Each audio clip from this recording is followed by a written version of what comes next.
Can you say something nice about the Celtics? Absolutely not. Hey, Celtics suck. Just go home, get the ammo ready, get the bazooka, get the 50 cal ready. It's the NBA Finals, and you know what that means. A new champion will be crowned. Legacies will be cemented. The torch passed from one team to another, and some of the most scorching hot takes you've ever laid eyes on. Today, we're gonna take a look at some of these takes. NBA Finals Edition. The good, the bad, and the downright horrific. Arguably the best offensive backcourt in the history of the NBA in Luka Doncic and Kyrie Irving. Did you say history? Today's video is sponsored by Factor 75.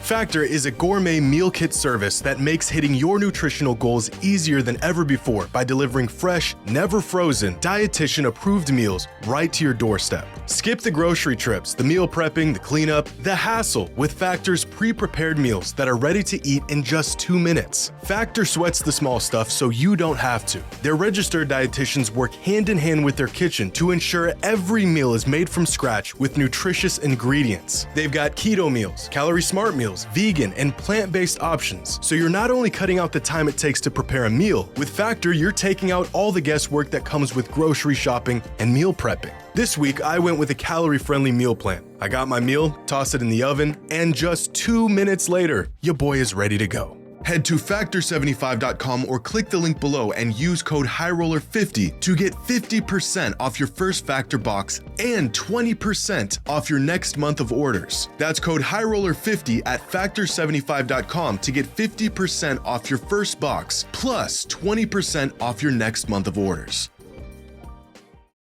So far, the 2024 NBA Finals have been, a bit one-sided.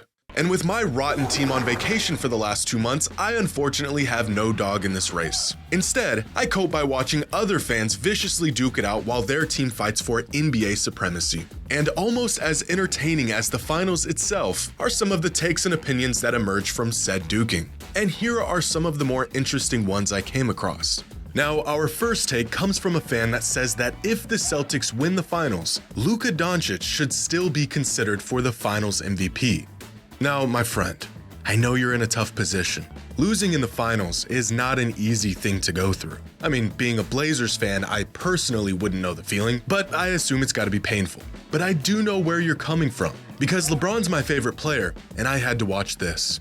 The 2015 finals. If anyone tells you basketball is a 5-on-5 sport, they're lying, because I had to watch this man get jumped 5v1 versus one of the greatest teams in modern times. With Timofey Mozgov and J.R. Smith by his side, LeBron dragged this series to 6 games while averaging 36 points, 13 rebounds, and 9 assists in the series. And while watching Matthew Dellavedova nearly go into cardiac arrest trying to chase Stephen Curry around for 40 minutes, many fans asked the question, even if the Cavs lose this series, should LeBron still receive Finals MVP? He's clearly the best player on the floor.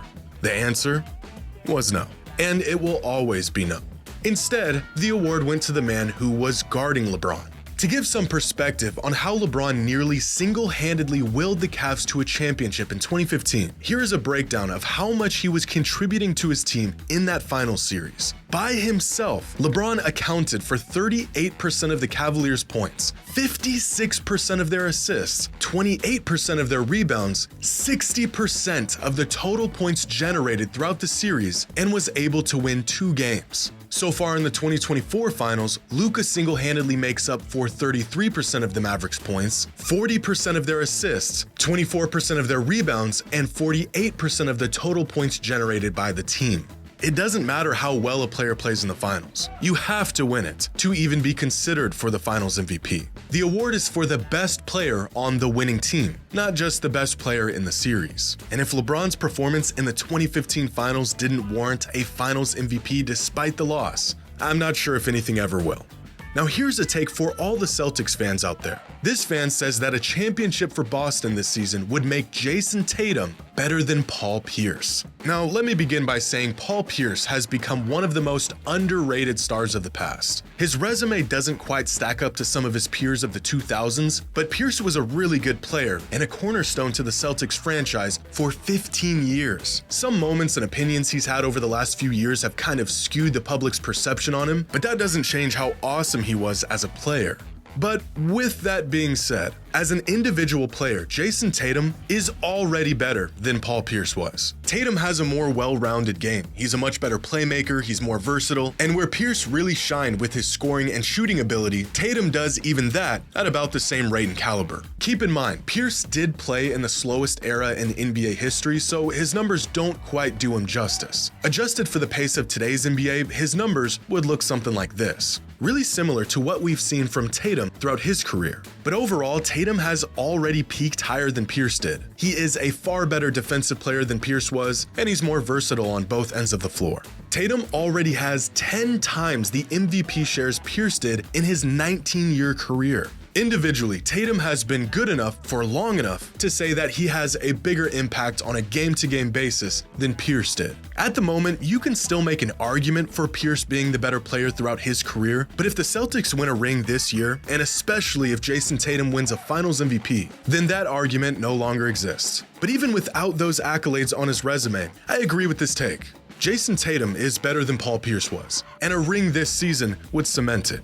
Now, this next take came live on air during the Western Conference Finals, and fans are interpreting it in a few different ways. In the midst of going up 3-0 on the Timberwolves, Stan Van Gundy said that Luka Doncic and Kyrie Irving are arguably the best offensive backcourt in the history of the NBA. They have two guys that are pretty electrifying as well. Yeah, and Minnesota's top-rated defense is going to be challenged trying to slow them down. Arguably the best offensive backcourt in the history of the NBA in Luka Doncic and Kyrie Irving. Did you say history?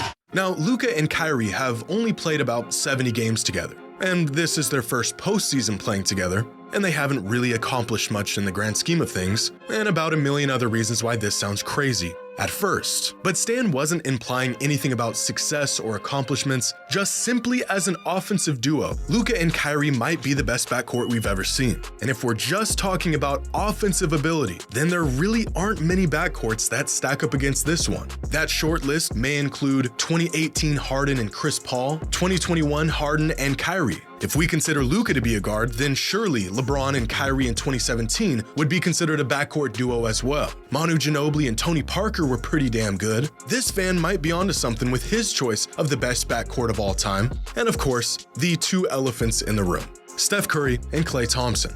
For the sake of this argument, if we ignore the accomplishments and the time these duos played together and just approach this from the aspect of offensive ability and production, then Luka and Kyrie are actually in the conversation for the best offensive backcourt in NBA history. Taking the best versions of each of these backcourts throughout the years and looking at some of their numbers like points per game, total points generated per game, this statistic factors in assists to their total offensive output, shooting efficiency, and their offensive impact through offensive estimated plus minus, then it's pretty tough to choose just one backcourt out of these five. Luka and Kyrie are the most productive, and they're just about as impactful offensively as these other backcourts. But once you factor in the shot making, scoring versatility, gravity, and all the little things that make a player special offensively that the numbers might not account for, then you could definitely make an argument that Luka and Kyrie are the most offensively talented backcourt in NBA history. Now, as to how good they are, well then if we can't use accolades and accomplishments, and this is just an eye test kind of thing, then that's pretty subjective.